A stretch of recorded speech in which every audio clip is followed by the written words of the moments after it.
एक ब्राह्मण ब्राह्मणी थे। 7 कोस गंगा यमुना नहाने जाया करते थे। ब्राह्मणी बहुत थक जाती थी।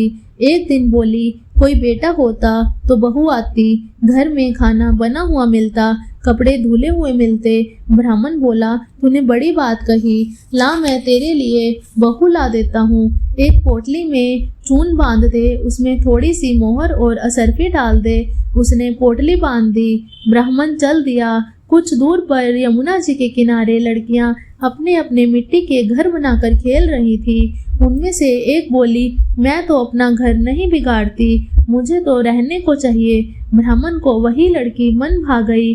अपने मन में सोचने लगा, यही एक समझदार सी लड़की है। वह उसके पीछे पीछे हो लिया।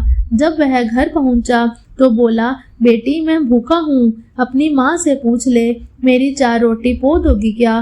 कार्तिक का महीना है, मैं किसी की घर की रोटी नहीं खाता। मेरे पास यह चून है, अपनी माँ को दे दिया और अपनी माँ से कह दियो कि चून छान लेगी। अच्छी बात है बाबा। उसने अपनी माँ से कहा कि माँ बाहर बाबा बैठा है, उसकी रोटी बना दो और आटा छान लेना। उसने आटा छाना, उसमें मोहर अशरफी निकली। वह बोली, जिसके आटे में इतनी मोहर अशरफी है, उसके घर में कितनी होगी। जब बाबा रोटी खाने बैठा, उसकी माँ बोली, बाबा तुम लड़के की सगाई करने जा रहे हो। बाबा कहने लगा कि मेरा लड़का तो काशी जी पढ़ने गया हुआ है, अगर तुम कहो तो खंडे कटारे से तुम्हारी लड़की को ब्याह के ले जाऊं। अच्छी बात है बाबा। वो ब्याह कर ले गया। आकर बोला, रामू की माँ किवाड़ खोल, देख मैं तेरे लिए बहू लाया हूँ। बुढ़िया बोली, दुनिया तो बोली मारे, तू भी बोल मार दे। हमारे तो 7 जन्म भी बेटा नहीं है, तो बहू कहाँ से आएगी? ना तू किवाड़ खोल। उसने किवाड़ खोले, देखा तो सामने बहू खड़ी है। सास आदर सत्कार से बहू को अंदर ले गई। बूढ़े बुढ़िया नहाने जाते, बहू सारा काम करती, खाना बनाती, कपड़े धोती, रात को उनके पांव दबाती। इस तरह से बहुत समय निकल गया। सास बोली, बहू चूल्हे की आंच न बुझने दियो, मटके का पानी न खत्म होने दियो। एक दिन चूल्हे की आंच बुझ गई। भागी भागी बहू पड़ोस में आ गई। बोली, पड़ोसन मुझे थोड़ी सी आंच दे दो, मेरे चूल्हे की आंच बुझ गई है। मेरे सास ससुर आते ही होंगे, सुबह 4 बजे के गंगा यमुना नहाने गए हुए हैं। पड़ोसन ने कहा, तू तो बावली है, तुझे तो यूं ही उठाकर ले आए हैं। इनके 7 जन्म भी कोई बेटा नहीं है। बहू बोली, ना इनका बेटा तो काशी जी पढ़ने गया है। बोली, ना झूठ बोले हैं। बोली, मैं अब क्या करूं? उसने कहा, जली फूकी रोटी कर दे, अलूनी दाल कर दे, खीर की गड़छी डाल दे, दाल की कड़छी खीर में डाल दे। उसके पड़ोसन की सीख लग गई। उसने ऐसा ही किया। सास ससुर आए, आज न तो आदर सत्कार किया, न ही उनके कपड़े लिए, खाना लगा दिया। सासू बोली, बहू ये क्या है? ये तो जली फूकी रोटी है और अलूनी दाल है। खा लो सासू जी, तुम एक दिन खा लोगी तो कुछ ना होगा, मुझे तो जीवन भर अलूनी रहना है। सासू बोली, बहू का तो पड़ोसन की सीख लग गई। रात को सो गई। सुबह भागी भागी पड़ोस में गई। बोली, अब क्या करूं? वह बोली, 7 कोठों की चाबी मांग ले। जब सासू जाने लगी तो आगे अड़कर खड़ी हो गई और बोली, बाद में जाना, पहले मुझे 7 कोठों की चाबी दे दो। आज भी इसका, कल भी इसका, हमारा क्या है? आज मेरे, कल दूसरा दिन।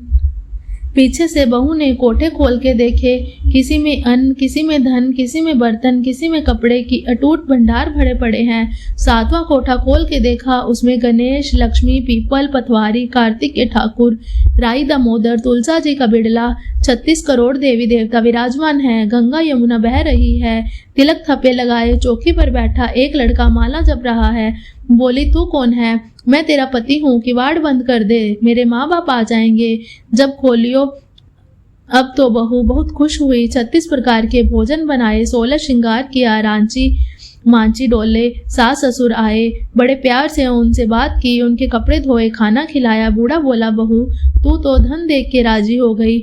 बहू सास के पैर दबाती जाए और कहती जाए, माँ जी तुम इतनी दूर 12 कोस गंगा यमुना नहाने जाती थी, थक जाती होगी, तुम घर में नहा लिया करो। सास बोली, बावली कहीं घर में भी गंगा यमुना बहती है? बहू बोली, हाँ माँ जी, चलो मैं दिखाती हूँ। उसमें 7वां कोठा खोल कर दिखाया। उसमें गणेश, लक्ष्मी, पीपल, पथवारी, तुलसा, कार्तिक के ठाकुर, राई दामोदर, शिव पार्वती, 36 करोड़ देवी देवता विराजमान है। गंगा यमुना बह रही है। तिलक थापे लगाए चौकी पर बैठा एक लड़का माला जप रहा है। माँ बोली, तू कौन? बोला, माँ मैं तेरा बेटा हूँ। तू कहाँ से आया? मुझे तो कार्तिक के देवता ने भेजा है। माँ बोली, बेटा ये दुनिया क्या जानेगी? क्या जानेगा मेरा घर का पति? क्या जानेगी दुल्हानी जिठानी? क्या जाने अगन पड़ोसन की तू मेरा बेटा है?